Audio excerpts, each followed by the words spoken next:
Okay అండి. దేవుని నామానికి మహిమ కలుగును గాక. మనం పేతురు రాసినటువంటి మొదటి పత్రిక రెండో అధ్యాయం 13-25 వచనాలు ధ్యానం చేద్దాం. నేను ఒక్కొక్క పాయింట్‌కి నేను ఒక్కొక్క మాట చూపిస్తా ఉంటాను. ఆ మాటల మీద, ఆ పాయింట్ మీద దృష్టి పెట్టి, ఆ పాయింట్, ఆ మాట అంటే టైటిల్, సబ్ టైటిల్ అనుకోండి. No problem. ఓకే. నిజంగా ఒక అద్భుతమైన విషయాన్ని మనం చూశాం. గత వారంలో మన ఆధ్యాత్మిక జీవితం ఎలా ఉంది? ఆధ్యాత్మిక జీవితానికి మూలం ఎక్కడుంది? ఆధ్యాత్మిక జీవితం నుండి బలం ఎక్కడుంది? ఆధ్యాత్మిక జీవితం కావాల్సిందేంటి? ఆధ్యాత్మిక జీవితం ఎలా ఎదుగుతుంది? ఆధ్యాత్మిక జీవితంలో మన విధి, మన కర్తవ్యం, మన ధర్మం ఏంటి? సో, మనకున్న ఆటంకాలేంటి? ఆబ్జెక్షన్స్ ఏంటో చూసాం స్పిరిచ్యువల్ లైఫ్‌లో.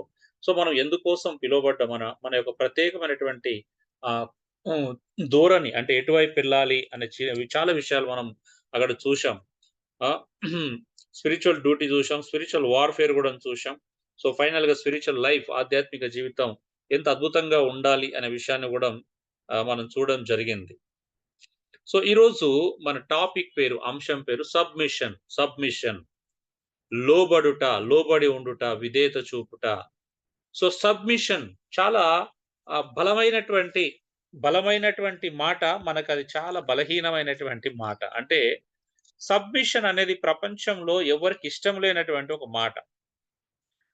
మీలో ఎంతమందికి ఇష్టమండి? సబ్మిషన్ అనే మాట ఎంతమందికి ఇష్టం చెప్పగలుగుతారా? మీ తమ్ము చూపించగలుగుతారా? సబ్మిషన్ ఎంతమందికి ఇష్టం? సబ్మిషన్. లోబడటం ఎంతమందికి ఇష్టమండి? ఓకే. ఫైన్.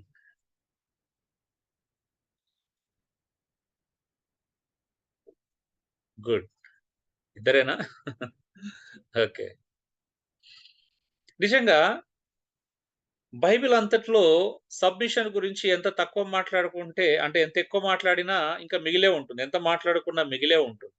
అది క్రీస్తు జీవితం నుంచెల్లి గాని, లేకపోతే అపోస్తుల జీవితం నుంచెల్లి గాని, పాత నిబంధన భక్తుల నుంచెల్లి గాని, ఎక్కడి నుండి అంటే కావాల్సినంత సబ్మిషన్ మనం నేర్చుకోవచ్చు.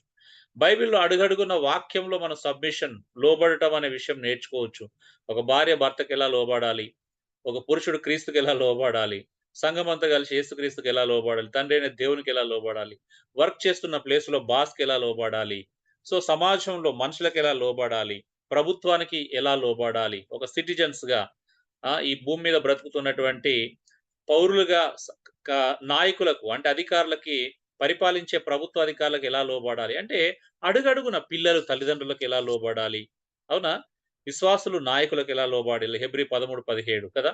నాయకులు మీకు మీ ఆత్మలకు లెక్క అప్పజెప్పవలసిన వారే లేఖనాలు అంటే ఆత్మలను కాయిచున్నారు కాబట్టి, వారు దుఃఖంతో ఆ పని చేయకున్నట్లు, సంతోషంతో చేయనట్లు ఏం చేయాలంటే వారి మాట విని వారికి లోబడి ఉండుడి అంటాడు. అంటే ఎన్ని ఎన్ ఎవరెవరికి లోబడాలి? ఎందుకు లోబడాలనే విషయాలు గూడా మనం బైబిల్‌లో చాలా స్పష్టంగా జూస్తున్నాం. అయినా గూడా లోబడడం అనేది మన జీవితానికి చాలా దూరమైన అంశం. ఒక రకంగా చెప్పాలి అంటే. నిజమేనా అండి? ఎంతమంది మనం నిజంగా లోబడడం అనేది మన లైఫ్‌లో ఒక భాగంగా మార్చుకున్నాం? ఇంకొక మాటలో చెప్పాలంటే ప్రతి సహోదరుడు మరొక సహోదరునికి లోబడి ఉండాలనే ఆజ్ఞ గూడా ఉంది కదా! ఒకరికొకరు లోబడి ఉండాలనే ఆజ్ఞ గూడా మనం బైబిల్‌లో చూస్తున్నాం. మరి ఎన్నో విషయాల్లో సబ్మిషన్ గురించి బైబిల్ చాలా అనర్గళంగా మాట్లాడుతుంది. పౌలు మాట్లాడుతున్నాడు, పేతురు మాట్లాడుతున్నాడు, అందరూ మాట్లాడుతున్నారు. అనేక సందర్భాల్లో లోబడడం అనేటువంటి మాట వివిధ సందర్భాల్లో మనం చూస్తున్నాం. పిల్లలు తల్లిదండ్రుల దగ్గర గావచ్చు, లేపోతే భార్య భర్త దగ్గర గావచ్చు, ఒక పురుషుడు క్రీస్తు దగ్గర గావచ్చు, సంఘము క్రీస్తు దగ్గర గావచ్చు, సంఘమంతా దేవుని దగ్గర గావచ్చు, సంఘమంతా తమ ఆత్మలను కాసే నాయకునికి లోబడే విషయం కావచ్చు, లేపోతే పౌరులుగా అధికారులకు, ప్రభుత్వానికి లోబడే విషయం కావచ్చు. మనుషులకు లోబడే విషయం కావచ్చు. ఒకరి కోసం ఒకరు లోబడే విషయం కావచ్చు. బైబిల్‌లో అనేక సందర్భాలలో ఈ లోబడడం అనే విషయాన్ని మనం చూస్తున్నాం. అయితే రక్షించబడిన మనము కదా! ముందు వచనాల్లో దేవుడు చీకటి నుండి ఆశ్చర్యకరమైన తన వెలుగులోకి మనల్ని పిలుచుకున్నాడు. తన గుణాతిశయములను ప్రచురం చేయటానికి మనల్ని రాజులైన యాజక సమూహంగా, తన సొత్తైన ప్రజలుగా, పరిశుద్ధ జనముగా ఒక అద్భుతమైన ఐడెంటిటీ మన కోసం క్రియేట్ చేశాడు. ఏం పొగడాలి ప్రభా నిన్ను? నిజంగా చెప్తున్నాను ఈరోజు మీ అందరి ముందు. ప్రభా నిన్నెలా స్తుతించగలను నేను? ఎంత అద్భుతమైన ధన్యతనిచ్చావు. నీ గుణాతిశయాలను ప్రచురం చేయటానికి. అయోగ్యులమైన మమ్మల్ని ఎన్నుకున్నావు. చీకటిలో నుండి ఆశ్చర్యకరమైన వెలుగులో పిలుచుకున్నావు. నీ సొత్తైన ప్రజలుగా మలుచుకున్నావు. మమ్మల్ని పరిశుద్ధ జనమన్నావు. రాజులైన యాజక సమూహం అన్నావు.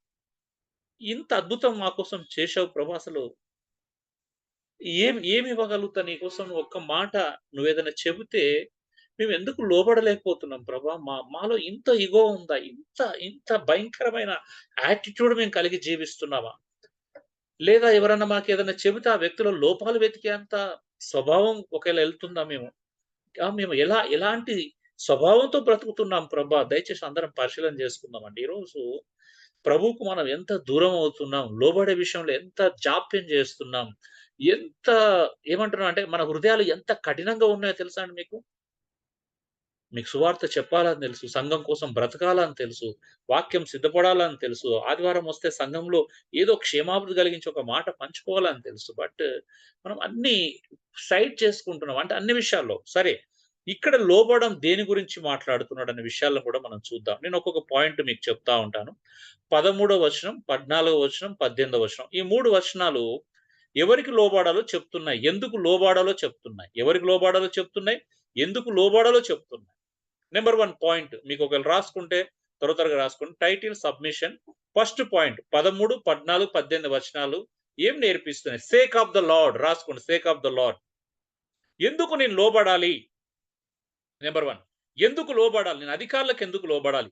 మనుషుల నిమిత్తము ప్రతి కట్టడ అంట. మనుషులు నియమించు ప్రతి కట్టడము ప్రభువు నిమిత్తము లోబడి ఉండుడి. ఎంత అద్భుతమైన మాట. మనుషులు నియమించు ప్రతి కట్టడకు ప్రభువు నిమిత్తము లోబడి ఉండుడి. మనుషులకు లోబడి ఉండుమని చెప్తున్నాడు పేతురు. ప్రతి మనిషికి లోబడి అంటే మనుషులు నియమించే ప్రతి కట్టడకు, ప్రతి మనిషికి కాదు, మనుషులు నియమించే ప్రతి కట్టడకు లోబడాలి. ఎవరు ఈ మనుషులు? రాజులు. రాజుల చేత పంపబడినటువంటి గవర్నర్స్, అధికారులు. అప్పుడంటే రాజులున్నారు. వారి కింద పరిపాలించే గవర్నర్స్ ఉన్నారు. ఒకవేళ ఇప్పుడు మనం చూసుకున్నట్లయితే ప్రభుత్వము పంపించేటువంటి ప్రభుత్వ అధికారుల గురించి మనం మాట్లాడుకుంటాం. మన సమాజంలో ఇప్పుడున్నటువంటి సమాజంలో ప్రభుత్వ అధికారులు. ప్రభుత్వం నియమించినటువంటి అధికారులు. సో ఎవరికి లోబడాలి? ప్రభుత్వ అధికారులకు లోబడాలి. ప్రభుత్వ అధికారులకు లోబడాలి. ఎందుకు? దేవుడే ఈ అధికారులను నియమించాడంట. సో మీరొక్కసారి దీన్ని నేను ఎక్స్‌ప్లెయిన్ చేయడానికి ముందు ఒక్క మాట మీరు ఖచ్చితంగా నేను చూడాలని మనస్ఫూర్తిగా కోరుకుంటున్నాను.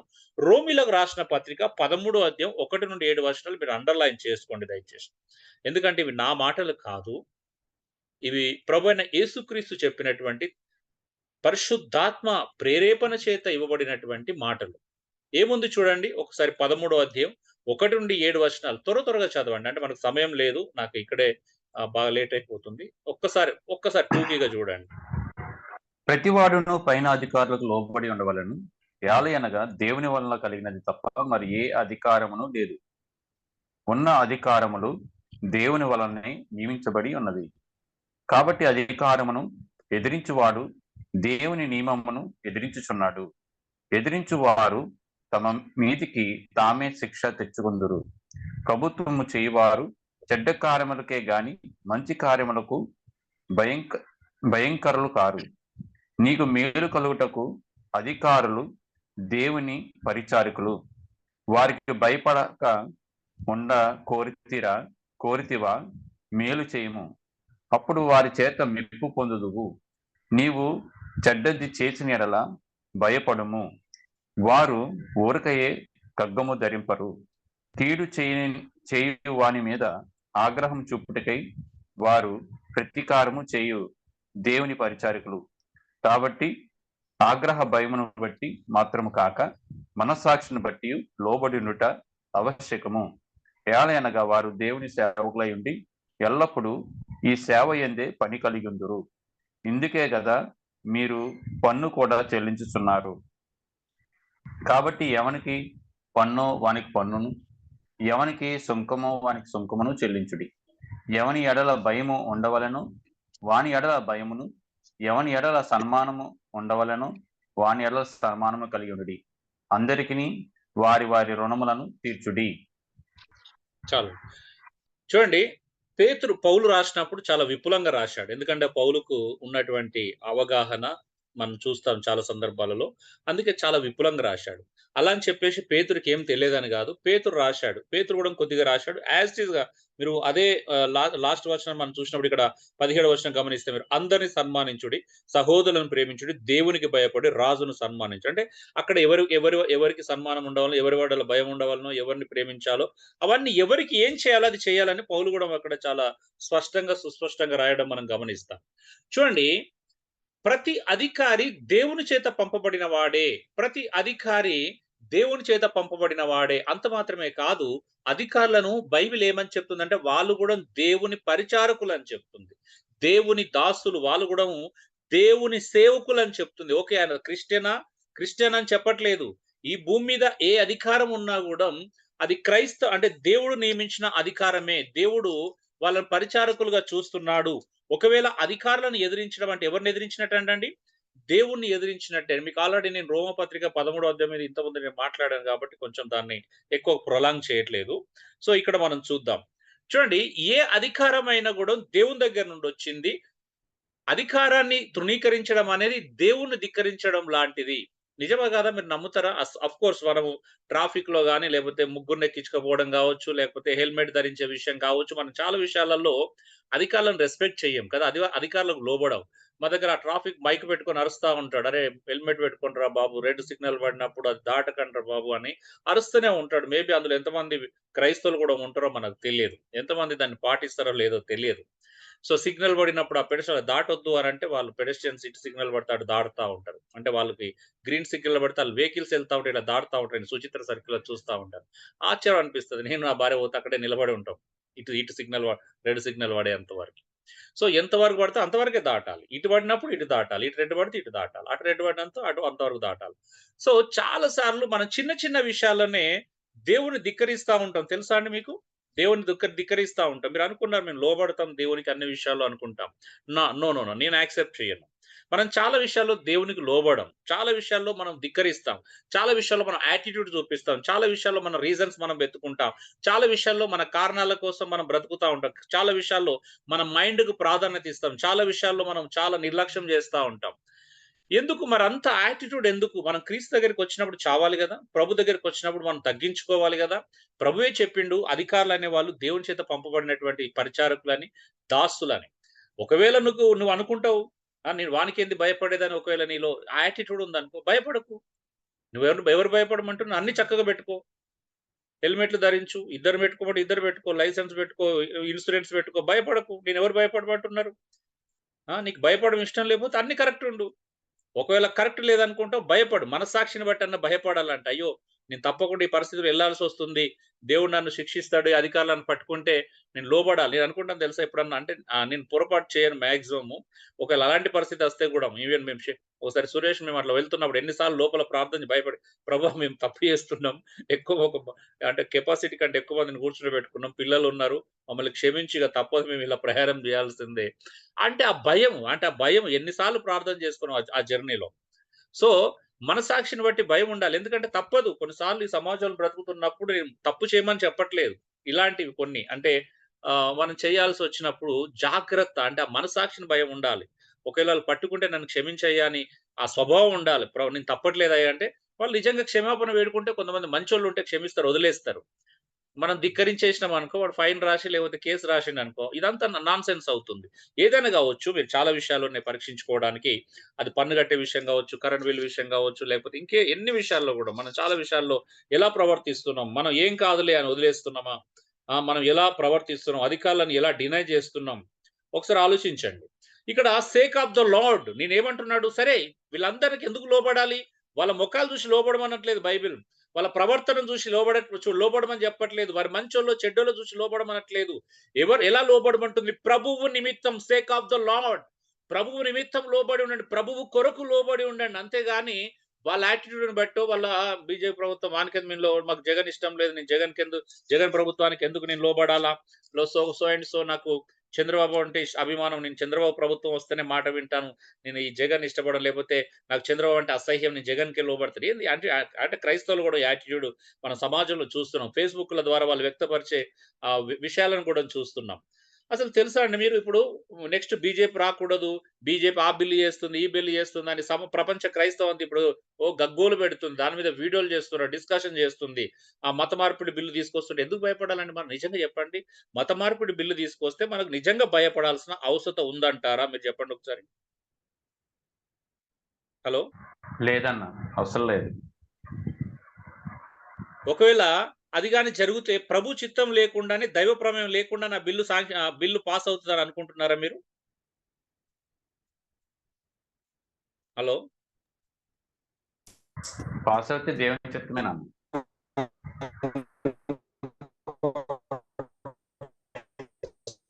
ప్రతాప్ గారు మీరు గిటార్ వాయిస్ వస్తుంది. ఓకే. మరి ఎందుకు మనం ఇన్ని ఆ రాద్ధాంతాలు నిన్న చూశాను ఒకాయన వీడియో తీసి మత మార్పిడి బిల్లు తీసుకొస్తున్నారు. మనం దాన్ని ఎదిరించాలి. క్రైస్తవులు సారీ ప్రతాప్ గారు మాట్లాడండి. వాయిస్ బ్రేక్ అవుతుంది. లేదు బ్రదర్, మీరు కంటిన్యూ చేయండి. అదే అగ్రీ అంటున్నాను. దేవుని చిత్తంతోనే జరుగుతది ఏదైనా కూడా అని చెప్తున్నా. Very good. Thank you. So అందరం యాక్సెప్ట్ చేయాలండి. ఎవడో మత మార్పిడి బిల్లు తీసుకొచ్చిన సువార్తను బంధించే అంత శక్తి ఎవరికుంది చెప్పండి భూమి మీద? ఒక ప్రభుత్వం నిజంగా బంధించగలుగుతదా? ఒక ప్రభుత్వం సువార్తను ఆపగలిగేంత శక్తి దానికున్నదా?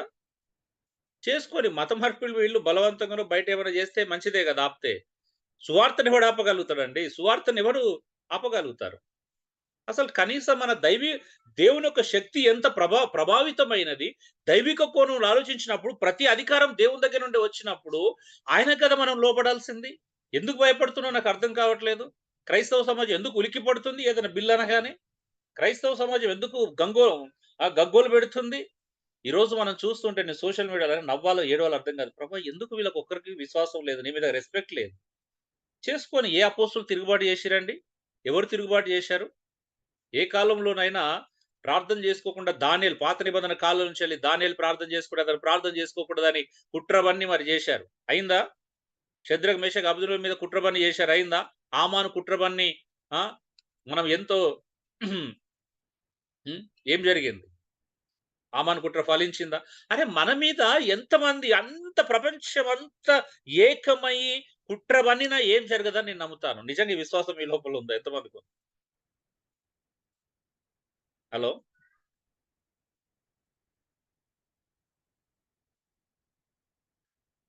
హలో అన్నా, డియర్ బ్రదర్స్. నేను నమ్ముతున్నాను.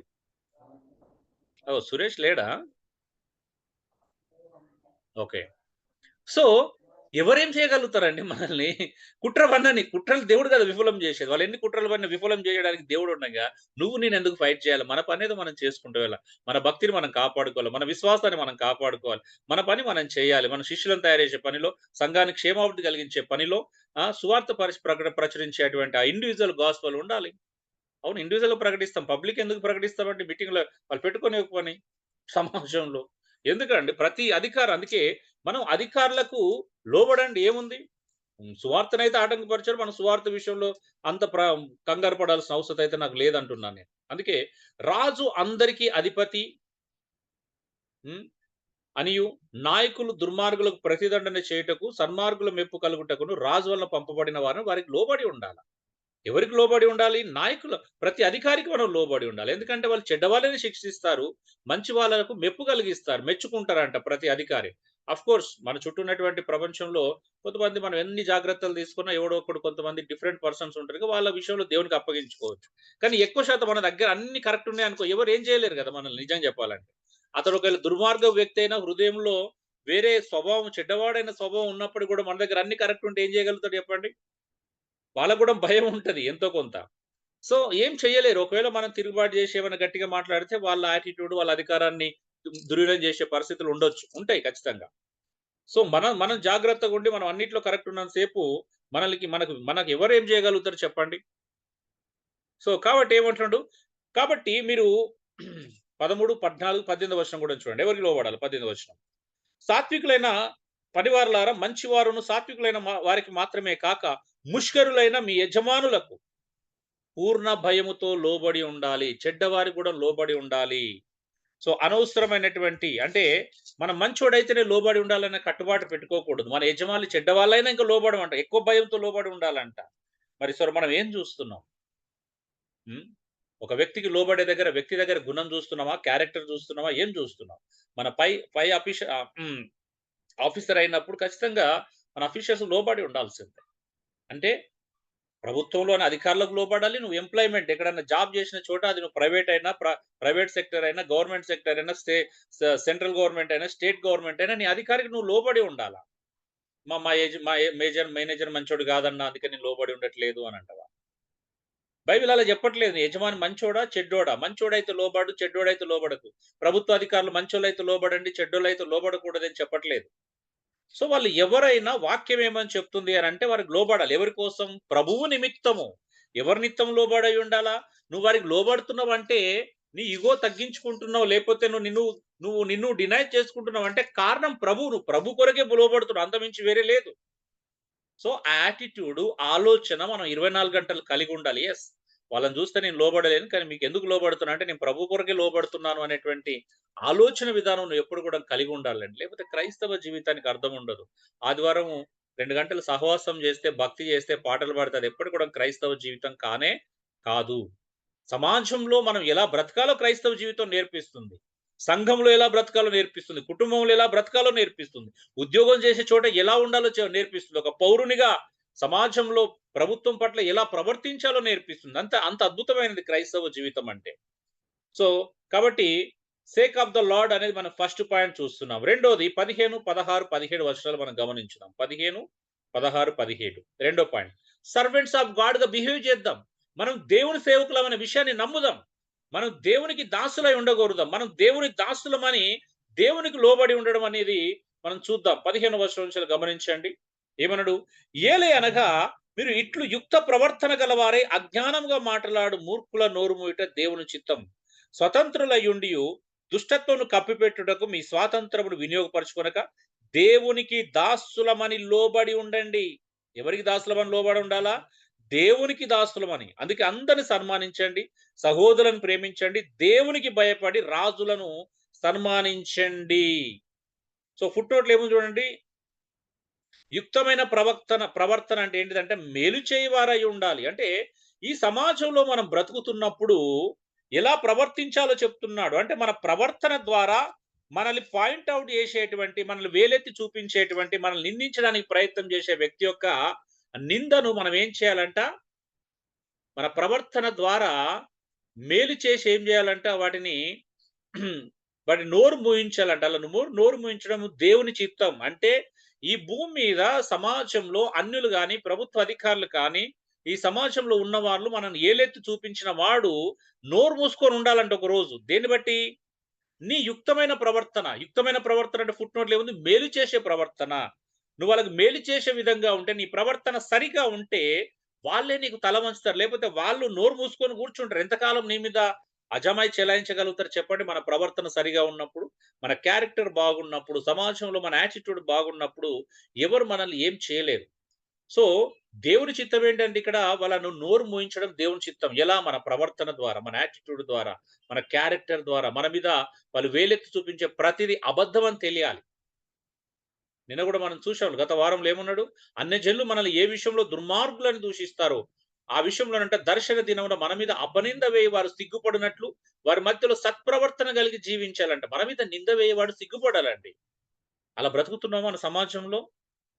మన ఉద్యోగం చేసే చోట గాని, మన కుటుంబంలో గాని, మన నైబర్స్ మధ్యలో మనం ఆ ప్రేమ కలిగి, మంచి ప్రవర్తన కలిగి, మంచి మాట తీరు కలిగి నడుచుకుంటున్నాం ఒకసారి చూడండి.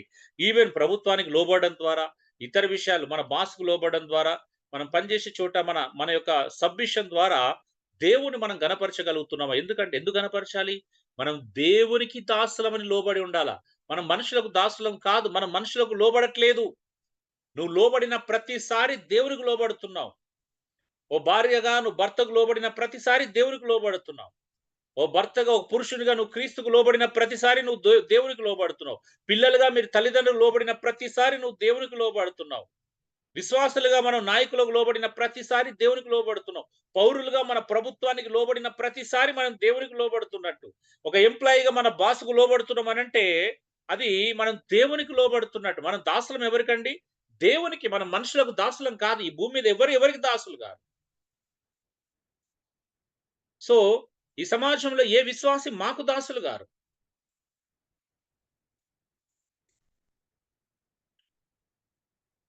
సో విశ్వాసులు నాయకులకు దాసులు కాదు, ఒకరికొకరు మనము ప్రభువు నిమిత్తము దాసులుగా మారుతున్నాం. ఉం?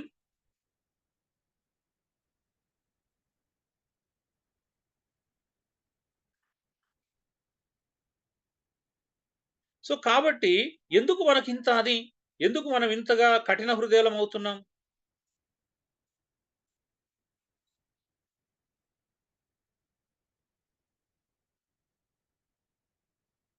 సో ఏం జరుగుతుంది? ఆలోచించండి డియర్ బ్రదర్స్ అండ్ సిస్టర్స్.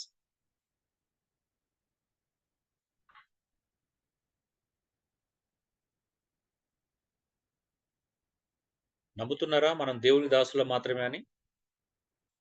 ప్రభుత్వానికి లోబడినప్పుడు మనం దేవునికి మాత్రమే లోబడుతున్నాం, దేవునికి మాత్రమే దాసులం అవుతున్నాం. యజమానులకు లోబడుతున్నాం, బాస్‌కు లోబడుతున్నాం అంటే మనం కేవలం దేవునికి లోబడుతున్నాం. ఎంతమంది నమ్ముతారండి? ఎంతమంది లోపల ఈ ఆలోచన ఉంది? హలో!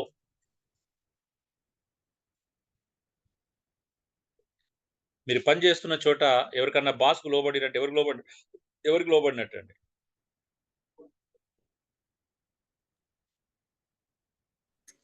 దేవునికి లోబడినట్టు. సో దేవునికి లోబడినట్టు. కంగారు పడాల్సిన అవసరం లేదు. మనం ఎవరి దగ్గర తగ్గించుకోవట్లేదు. మన ఇగో లేదు మనకి. క్రైస్తవునికి ఏమో ఇగో అండి. దేవునికే కదా మనం లోబడింది. అది ఉండాలి. మన లోపల ఆ మనస్సాక్షి అనేది ఎప్పటికి ఉండాల. హ్మ్. సో కాబట్టి నాకేం కంగారు లేదు. ఇప్పుడు నేను మీకు లోబడినా అంత నాకు విషయంలో ఏం లేదు. అక్కడ ప్రాబ్లమ్ లేదు. ఎందుకంటే నేను మీకు లోబడినా నేను దేవునికి లోబడుతున్నానే మీకు లోబడతా. ఒకరి కోసం ఒకరు లోబడి ఉండమని బైబిల్ సెలవిస్తుంది కాబట్టి సహోదరులం ఒకరికొకరం లోబడి ఉండాల. కానీ ఈరోజు మనం ఏదైనా చెబితే వినే స్థితిలో లేమండి. ఎందుకు వినాలి? లేమని చెప్పుకొని మన యాటిట్యూడ్ మనం ప్రదర్శిస్తాం. అంటే యాటిట్యూడ్ మనకు రైట్ కాదది. ఆఫ్‌కోర్స్ ఒకవేళ మన స్వభావంలో మీరు లేకపోతే సంతోషం. ఎవరి లోపలన ఉంటే ఖచ్చితంగా మనం మార్చుకోవాల్సినటువంటి అవసరత, నెసెసిటీ ఇక్కడ ఉన్నట్టుగా మనం గమనించాల. మూడో పాయింట్ మనం చూద్దాం త్వరగా. ఎందుకంటే టైం లేదు.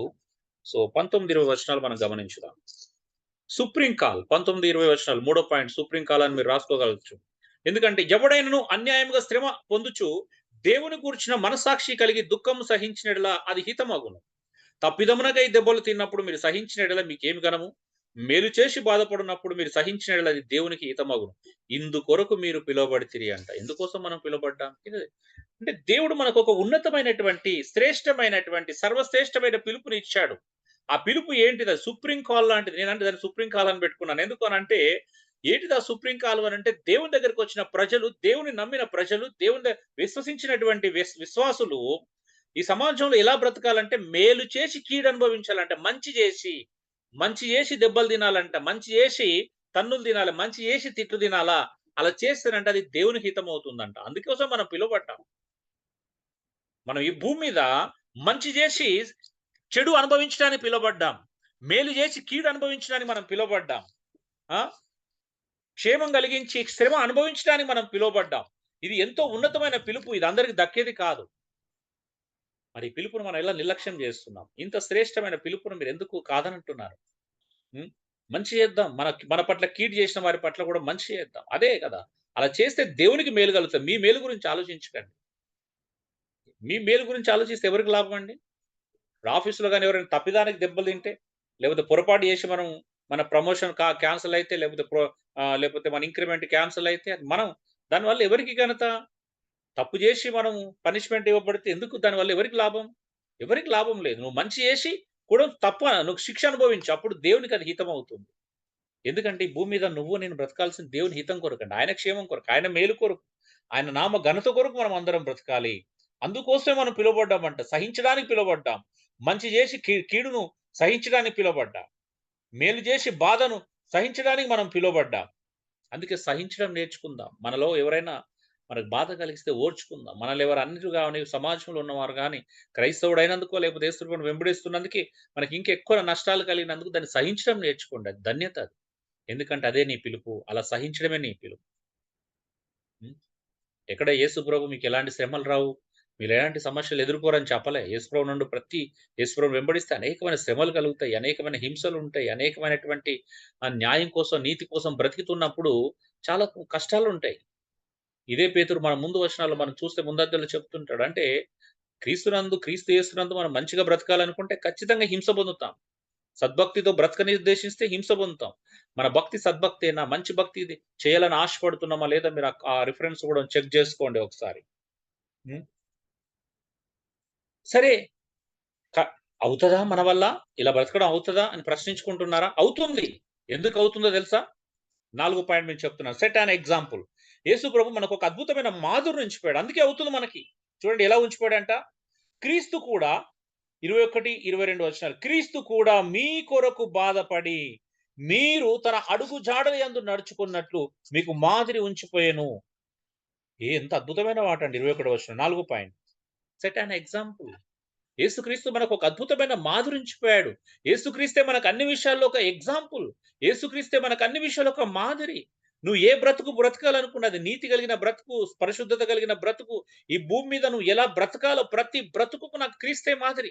నువ్వు మనుషులను చూస్తే వెంబడించలేవు. మనుషులను చూస్తే నువ్వు తట్టుకోలేవు. మనుషులను చూస్తే నీకు సహాయం దొరకదు. క్రీస్తే నాకు అన్ని విషయాల్లో మాదిరి. మేలు చేసి ఎలా కీడు అనుభవించాలో ఆయనే మాదిరి. ఎందుకు చూడండి ఎంత అద్భుతంగా చెప్తున్నాడు ఆయన. క్రీస్తు కూడా మన కొరకు బాధపడి మీరు తన అడుగు జాడల యందు నడుచుకున్నట్టు మీకు మాదిరి ఉంచిపోయానంట. ఎవరిని పోలి నడుచుకోవాలంటే మనం క్రీస్తు అడుగు జాడలు నడవాలా. క్రీస్తు ఎలాగైతే బ్రతికాడో అలాగ బ్రతకాల. ఫిలిప్పి పత్రికలో చెప్పినట్టు ఆ ఆయన మన కొరకు ఎలాగ తనను తాను అప్పగించుకున్నాడు. క్రీస్తును పోలి మనం నడుచుకోవాలి. క్రీస్తు మనకు ఒక మాదిరి ఉంచిపోయాడు. అందరూ సొంత కార్యాలు చూస్తున్నారు గానీ యేసుక్రీస్తు కార్యాలు ఎవరు చూడట్లేదు. యేసుక్రీస్తు ఒక గొప్ప ఎగ్జాంపుల్ ఉంచిపోయాడు మనకి. ఆయనలాగా నిస్వార్థంగా బ్రతకాలని, ఆయన అడుగుజాడలో నడవాలని, ఆయన అడుగుజాడలో ఆయనలాగా ఇతరుల కోసం శ్రమ పడాలని, ఇతరుల కోసం బాధ అనుభవించాలని, ఇతరుల మేలు కోసం, ఇతరుల క్షేమం కోసం దేన్నైనా మనం సహించగలిగేంత జీవితం మనం క్రీస్తు నుండి నేర్చుకోగలుగుతామండి. మరి ఈరోజు మనం అది చేస్తున్నామా? ఒకసారి ఆలోచించండి. ఈరోజు మనం క్రీస్తు కొరకు ఆ ప్రయత్నం చేయగలుగుతున్నామా? ఆ ప్రయత్నాన్ని కొనసాగిస్తున్నామా? ఒకసారి ఆలోచిస్తారని నేను ఆశపడుతున్నానండి. హ్మ్. ఎంత గొప్ప ఎగ్జాంపుల్ అండి. హ్మ్. మనకు మాదిరికరంగా ఉన్నవాడు ఒక సామాన్యుడు కాదు. మనకు మాదిరికరంగా ఉన్నవాడు ఒక ఆర్డినరీ పర్సన్ కాదు. ఆయన దైవ స్వభావం కలిగినటువంటి వ్యక్తి, దేవునితో సమానుడైనటువంటి వ్యక్తి. అలాంటి వ్యక్తే నీ కొరకు, నా కొరకు ఈ భూమి మీదకి రిక్తునిగా వస్తే, మనుషుని స్వరూపం ధరించుకుంటే, దాసుని స్వరూపం ధరించుకుంటే, తనను తాను ఖాళీ చేసుకుంటే, మరి ఆ వ్యక్తిలాగా మనం కూడా ఇతరుల కోసం మనల్ని మనం అంతా మార్చుకోవాలి గదండీ! ఆ మనుషుని రూపం, ఆ దాసుని రూపం ధరించుకొని, ఆ మనల్ని కూడా ఖాళీ చేసుకునేంత ప్రేమ, త్యాగము ఆయన అడుగుజాడలో నడవగలగాలండి. ఇక్కడ గూడా అందుకే ఆ మేలు చేసి మనం కీడు అనుభవించేటటువంటి అంత అద్భుతమైన జీవితాన్ని మనం కలిగి జీవించకపోయినట్లయితే, ప్రయోజనం ఏముంటదండి? ఒకసారి ఆలోచించండి. హ్మ్.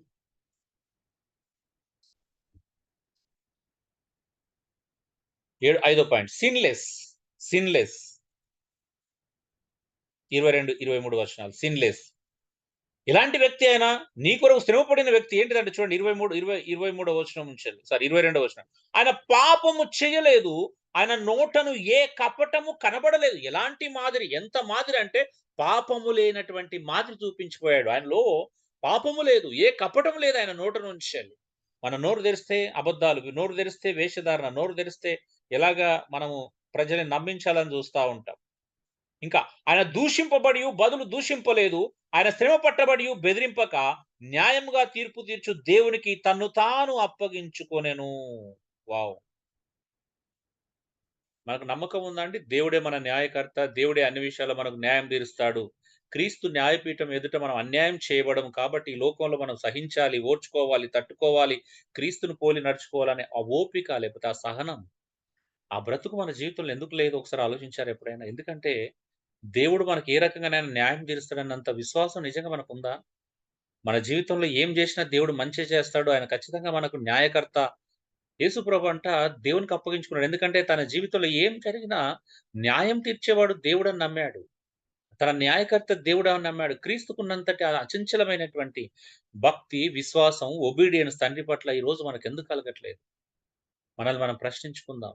ఏం మ్యాన్ అండి అసలు సిన్‌లెస్‌గా ఎంత అద్భుతమైనటువంటి ఆ వ్యక్తిగా మన కళ్ళ ముందు కనిపిస్తున్నాడు. ఎంత పాపం లేనివాడు అంటే ఆయన నోట కపటం లేదంట. దూషించినా తిరిగి దూషించలే. ఆయన హింసిస్తే వాళ్ళని క్షమించమని ప్రార్థన చేసినటువంటి మహోన్నతుడు. తండ్రి వీరేం చేయుచున్నారు, వీరెరుగరు, వీరిని క్షమించమని అడిగాడు. ఈరోజు మనం ఒక మాట అంటే తట్టుకోలేకపోతున్నాం. ఒక మాట అంటే లోపల గ్రడ్జ్ పెంచుకుంటున్నాం. ఏదన్నా సరి చేస్తే తట్టుకోలేకపోతున్నాం. దాన్ని పాయింట్ ఔట్ చేస్తున్నాం. అలా సరి చేయొచ్చా అని ప్రశ్నించుకుంటున్నాం. ఇతరుల దగ్గర దాన్ని ప్రశ్నిస్తున్నాం. లేదా ఆ బ్రదరు సరి చేసిండు గానీ అది విధానం కాదంటాం. లేకపోతే ఇక్కడ కాదు, అది పర్సనల్‌గా చేయాల్సిందే అంటాం. లేకపోతే ఎన్నో రకాల దాని మీద ఎన్ని డిస్కషన్‌లు పెట్టుకుంటాం తెలుసా మనుషులతో. ఇది విధానం కాదంటాం. ఇవన్నీ నిజంగా రైటేనా? ఒక క్రైస్తవుని యాటిట్యూడేనా ఇదంతా? ఒక క్రైస్తవుడు ప్రవర్తించే విధానమేనా? అరే ఏం జరిగినా దేవుడు నాకున్నాడు. దేవుడు నన్ను సిగ్గుపరచబడనీయడు. మన భక్తి, మన విశ్వాసం, మన నమ్మకత్వం దేవుని మీద ఉంచితే ఒకవేళ నేను పొరపాటు చేసినా నేను సిగ్గుపడతాను గదా! మీ విషయమై. అయ్యో! నా సహోదరుల విషయంలో నేను కొంచెం తప్పుగా అర్థం చేసుకున్నా. ఒకవేళ మిమ్మల్ని నిజంగా ఎగ్జాంపుల్ చెప్తున్నాను. హ్మ్. మీరైనా అంతే కదండీ! ఒకవేళ ఏమైనా జరిగితే దేవుడు చూసుకుంటాడు. మనమెందుకు ఒకవేళ మనమే అది చేస్తే మనమే సిగ్గుపడాల్సొస్తది గదా! మన సహోదరులే గదా! మరి మన దగ్గర ఇలా ఉంటే బయటోళ్ళ దగ్గర ఎలా ఉంటాం మనం? హ్మ్. సో, న్యాయకర్త అయినటువంటి దేవునికి అప్పగించుకునేంత పాపం లేని స్వభావం మన లోపల గూడా ఉండాలండి. ఎందుకంటే మనం పోలి నడుచుకోవాల్సిందే క్రీస్తుని. ఆరో పాయింట్ సేవియర్. ఎంత గొప్ప రక్షకుని మనం కలిగి ఉన్నాం. ఎలా రక్షించాడో చూస్తున్నాడు ఇక్కడ 24వ వచనం నుంచి మీరు గమనించొచ్చు కదా! 24వ వచనం. మనము పాపముల విషయమై చనిపోయి, నీతి విషయమై జీవించినట్లు ఆయన తానే తన శరీరమందు మన పాపములను మ్రాను మీద మోసుకొనెను. వావ్! ఆయన పొందిన గాయముల చేత మీరు స్వస్థత నొందిరి. మనకు రక్షణ ఎలా వచ్చింది? మన ఆత్మకు స్వస్థత ఎలా వచ్చింది? మన ఆత్మకు ఇంత అద్భుతమైన రక్షణ ఎలా వచ్చింది అంటే, క్రీస్తు మన కొరకు చనిపోవడం ద్వారా, మన కొరకు దెబ్బలు తినడం ద్వారా, మన కొరకు గాయపరచడం ద్వారా, ఇంత గొప్ప రక్షకుడొచ్చాడు. మనల్ని తన కొరకు రక్షించుకున్నాడు. ఎందుకు గుర్తు చేస్తున్నాడు పేతురు ఇవన్నీ అవసరమా? పదే పదే విశ్వాసులకు ఇలాంటి పౌలు, పేతురు ఈ రక్షణను గుర్తు చేయాల్సినటువంటి నెసెసిటీ నిజంగా ఉందా? ఉంది 100%. మనం ఎక్కడి నుండొచ్చాం? ఎలా వచ్చాం? ఎందుకొచ్చాం? దేవుడు మన జీవితంలో చేసిన అద్భుతమైన కార్యమేంటి? ఆ రక్షణ యొక్క కార్యమేంటి? అనేది మనం తెలుసుకోకపోతే ప్రయోజనం ఏంటి? హ్మ్. యెషయా ప్రవచించినట్టు 53 అధ్యాయంలో మనం చూస్తాం ఆయన మన అపరాధం నిమిత్తం నల్లగొట్టబడ్డాడు. మన పాపం నిమిత్తం ఆయన గాయపరచబడ్డాడు. మన కొరకు కదా ఆయన శ్రమను అనుభవించింది. నీ కొరకు, నా కొరకే గదా! ఇంత త్యాగం చేసింది. ఇంత శ్రమను అనుభవించింది. ఆ శిలువ మరణానికి ఎక్కింది. దాన్ని మనం ఎందుకు నిర్లక్ష్యం చేస్తున్నాం. ఆ రక్షణని ఎందుకు మనం కాపాడుకోవట్లేదు? ఆ రక్షకుడిని ఎందుకు మనం వెంబడించలేకపోతున్నాం? ఆ రక్షకుడిని ఎందుకు మనం సంపూర్ణంగా ఆ రక్షకునికి ఎందుకు లోబడలేకపోతున్నాం? చెప్పినట్టు ఎందుకు వినలేకపోతున్నాం? ఎక్కడో ఒక దగ్గర మన యాటిట్యూడ్ మనకెందుకు అది అంటే రిఫ్లెక్ట్ అవుతుంది కొన్ని సందర్భాలలో. యెస్. మన మాట చేత ఎవరిని మన యాటిట్యూడ్ ప్రదర్శించకపోవచ్చు. కానీ మీ ప్రవర్తన చాలా సందర్భాలలో నిజంగానే యాటిట్యూడ్ ప్రదర్శించినట్టుగానే ఉంటుంది. మనకు ల్యాక్ ఆఫ్ అకౌంటబిలిటీ ఉంది. ఒక జవాబుదారీతనం మన దగ్గర లేదు. ప్రభువుకు లోబడాలని తెలియదు. నాయకులకు లోబడాలనే విషయాన్ని మనం నేర్చుకోలేకపోతున్నాం. ఒకరి కోసం ఒకరు లోబడాలనే విషయాన్ని కూడా మనం స్పష్టంగా ప్రాక్టీస్ చేయలేకపోతున్నాం. ఎందుకు ఇన్ని బలహీనతలు మన జీవితంలో? సరే 1, 2 అంటే ఓకే. ఈ రోజు కాకపోతే రేపు మార్చుకుంటాం అనుకోవచ్చు. అసలు విషయంలోనే లోబడే విషయంలోనే మన పెద్ద బలహీనత అయిందనుకోండి. ఏం చేయగలుగుతాం చెప్పండి? సంఘానికి క్షేమాభివృద్ధి కలుగుతుందా? దేవుని నామానికి మహిమ కలుగుతుందా? క్రీస్తుని మనం నిజంగా అనుసరించగలుగుతామా? ఈ సమాజంలో మనం ఎదురయ్యేటువంటి ఈ ప్రభుత్వ అధికారులు కావచ్చు, మన బాసులను గాని మనం వాళ్ళని తట్టుకొని నిలబడగలుగుతామా? సంఘంలోనే ఇలా ఉంటే? బయటనే దేవుడు ఇంత లోబడి ఉండు అనంటే మన సహోదరి, సహోదరులు ఇంకెంత లోబడి ఉండాలి? అనే విషయాన్ని మనం ఎందుకు అర్థం చేసుకోలేకపోతున్నాం? ఒక మంచి కోసం, ఒక మంచి మాట చెప్పినప్పుడు మనం ఎందుకు దాన్ని కాదంటాం? ఎందుకు దాన్ని తిరస్కరిస్తాం? అంటే నువ్వు మాట ద్వారా ధిక్కరించకపోవచ్చు. మాట ద్వారా నువ్వు కఠినంగా మాట్లాడకపోవచ్చు. నాకు తెలుసు మీరందరూ సౌమ్యులని. బట్ ఈవెన్ ఇంకా మన ప్రవర్తనలో అది ఎక్కడో ఒక దగ్గర అది లోపంగా మనం ఎందుకు చూడలేకపోతున్నాం? దాన్నెందుకు గ్రహించలేకపోతున్నాం? ఇంత గొప్ప రక్షకుడిని మనం ఎందుకు వెంబడించలేకపోతున్నాం? మన పాప స్వభావాన్ని. తెలుసు గదా మనకు. ఒక గర్వం గూడా పాపమే గదా! గర్వం అన్నిటికంటే భయంకరమైన పాపం. లోబడకపోవడం అవిధేయత పాపం. ఆ! సబ్మిషన్ లేకపోవడం పాపమే గదా! లోబడకపోవడం పాపమే గదా!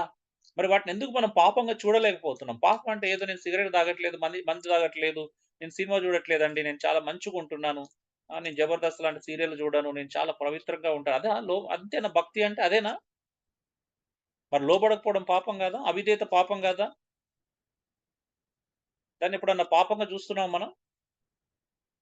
ఆయనను వెంబడించకపోవడం పాపం గదా! ఆయన అడుగుజాడల్లో నడవకపోవడం పాపం గదా! ఎందుకంటే మనం పాపముల విషయమే చనిపోయి నీతి విషయంలో బ్రతకడానికే గదా! ఆయన మనల్ని రక్షించుకుంది. మరి నీతి విషయంలో ఎదుగుతున్నామా? నీతి విషయంలో బ్రతుకుతున్నామా? We have to check our self. లేదు అనంటే నిజంగా మన భక్తి ఆగిపోతదండి. అదొక దగ్గర ఫుల్ స్టాప్ చేయబడతది. హ్మ్. చివరిగా నేను 7 పాయింట్ చెప్పి ముగిస్తున్నాను. షెపర్డ్ మన అద్భుతమైన కాపరి, ఆత్మల కాపరి, ఆర్డినరీ షెపర్డ్ కాదు. ఏమన్నాడు చూడండి, మీరు గొర్రెల వలె దారి తప్పిపోతిరి గాని ఇప్పుడు మీ ఆత్మల కాపరియు అధ్యక్షుడునైన ఆయన వైపునకు మళ్ళీ ఉన్నారు. ఓ తప్పిపోయిన గొర్రెలు మనం ఒకప్పుడు ఎక్కడో తప్పిపోయినాం, దారి తెలియదు. ఈ మూగ విగ్రహముల చేత ఎటుపడితే అటు నడిపించబడ్డాం, ఈ లోకం చేత ఎటుపడితే అటు నడిపించబడ్డాం, మన మనసు యొక్క శరీరం యొక్క కోరికలు నెరవేర్చుకుంటూ ఎటుపడితే అటు నడిపించబడిన మనల్ని పాపం చేత అపరాధముల చేత చచ్చిన వారమై మనము ఈ యుగ సంబంధమైన అధిపతిని అనుసరించి నడుచుకున్నాం, ఈ ప్రపంచ ధర్మం చొప్పున నడుచుకున్నాం, మన మనసు యొక్క కోరికల చొప్పున నడుచుకున్నాం, మన మనసు యొక్క ఆశలు అనుసరించి నడుచుకున్నాం, మన శరీరాన్ని సుఖపెట్టుకోవడానికి నడుచుకున్నాం, మూగ విగ్రహాలు ఎటు పడితే అటు నడిపిస్తాడు పరిగెత్తాం. అలాంటి మనల్ని విమోచించి రక్షించి తన వైపు మళ్లించుకున్నాడంట. మన ఆత్మల కాపరి అనేటువంటి వ్యక్తి వైపు మళ్లించుకున్నాడు. ఆయనే మన అధ్యక్షుడు, ఆయనే మన ఆత్మల కాపరి కదా, ప్రధాన కాపరి అంటున్నాడు ఇంకొక దగ్గర మనం చూస్తే ఎబ్రీ గ్రంథంలో. మన ప్రధాన కాపరి ఆయన, మన ఆత్మల కాపరి. అయ్యో ఆయనకు నేను దూరమై ఎలా బ్రతుకుతానండి, నా ఆత్మను ఎలా రక్షించుకోగలుగుతాను? ఈ భూమి మీద నా ఆత్మను కాపాడుకునే మరొక మార్గం ఏముంది? నశించిపోతున్న నా చుట్టుపక్కల క్రైస్తవుల విశ్వాసులను, నామకార్థ క్రైస్తవులను, సువార్త ఎరుగని ప్రజలు ఎలా రక్షించబడతారు? నేనే ఇలా ఉంటే, నా స్థితే ఇలా ఉంటే, నేనే ప్రభు వైపు తిరగకపోతే ఈ సమాజంలో నేను ఒక భక్తి జీవితాన్ని ఎలా ప్రదర్శించగలుగుతాను? నేను ప్రభువుకు అంటుకట్టబడితే, ప్రభువుకు లోబడకపోతే, ప్రభు నిమిత్తమే కదా నేను దేవునికి దాసుడనై జీవించకపోయినట్లయితే నేను ఈ ప్రపంచంలో ఎవరికి లోబడను, దేనికి లోబడను. నా యాటిట్యూడ్ పదే పదే పదే పదే పదే రిఫ్లెక్ట్ అవుతూనే ఉంటుంది ఏదో కోణం.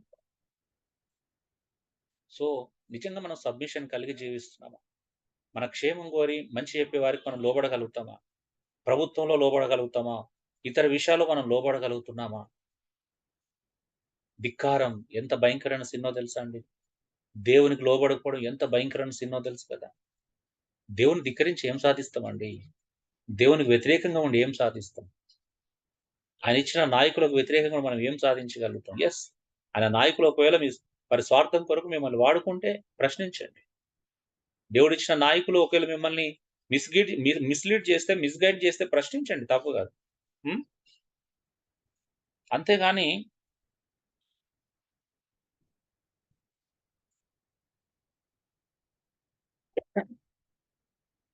వాళ్ళు మీ ఆత్మల కొరకు, మీ క్షేమం కొరకు, మీ అభివృద్ధి కొరకు ప్రయాసపడుతున్నప్పుడు మీరు డిసోబీడియన్స్ చూపించడం రైటేనా? సరే, ప్రభుత్వంలో చూపిస్తున్నాం, సంఘంలో చూపిస్తున్నాం, కుటుంబంలో చూపిస్తున్నాం, సమాజంలో చూపిస్తున్నాం. ఎక్కడ అండి మనం ప్రభువుకు లోబడేది? ఎక్కడ మనం క్రీస్తు దాసులం అయ్యేది? ఎక్కడ మనం దేవునికి దాసులం అవుతున్నాం? ఊరికేనే రక్షణ ఇచ్చాడా మీకు? ఊరికేనే మిమ్మల్ని ఇంత పవిత్రపరిచాడా? ఊరికేనే మిమ్మల్ని పాప విషయం నుంచి దూరం చేశాడా? ఊరికేనే మిమ్మల్ని చీకటి నుండి ఆశ్చర్యకరంగా తన వెలుగులోకి పిలుచుకున్నాడా? ఊరికేనే తన గుణాశయాలను ప్రచురం చేసేటువంటి ఒక రాజులైన యాజక సమూహముగా, దేవుని సొత్తైన ప్రజలుగా, పరిశుద్ధ జనంగా ఊరికేనే ఏర్పాటు చేసుకున్నాడా? ఇంతేనా మన లైఫ్? ఇదేనా? ఇంకా కాంప్రమైజ్ అవుతూ వెళ్ళిపోవడమేనా? ఫ్రీ టైమ్ ఉంటే వస్తావా అండి సంఘానికి? ఫ్రీ టైమ్ ఉంటేనే ఫ్రీగా ఉంటే రావడమా? సంఘం అంటే, సహవాసం అంటే అదేనా? ఓన్లీ ఫ్రీ అందరూ అదే చూస్తున్నారు. అందరూ ఫ్రీగా ఉంటే వద్దాం, కొంచెం బిజీ అయితే అంతే అయిపోవాలి. దానివల్ల ఎవరికి ప్రయోజనము? నష్టం కదా సంఘానికి. తీవ్రమైన నష్టం పోతుంది ఈరోజు సంఘం. మీకు అది అర్థం అవ్వట్లేదు. ఆ నష్టం నేను ఒక్కడిని ఇక్కడ చూడగలుగుతున్నా. నాతో పాటు ఎంతమంది ఆత్మీయ నేత్రాలు తెరుచుకొని సంఘం నష్టపోవడం చూస్తున్నారో నాకు తెలియదు. బట్ మీలో కొంతమంది చూస్తుండొచ్చు. నిజంగా చూడగలుగుతున్నారా సంఘం యొక్క నష్టం ఎంత భయంకరమైందో? రేపు ఏమవుతుందో మీరు చూడగలుగుతున్నారండి? సంఘం యొక్క నష్టం ఎలా ఉంటుందో?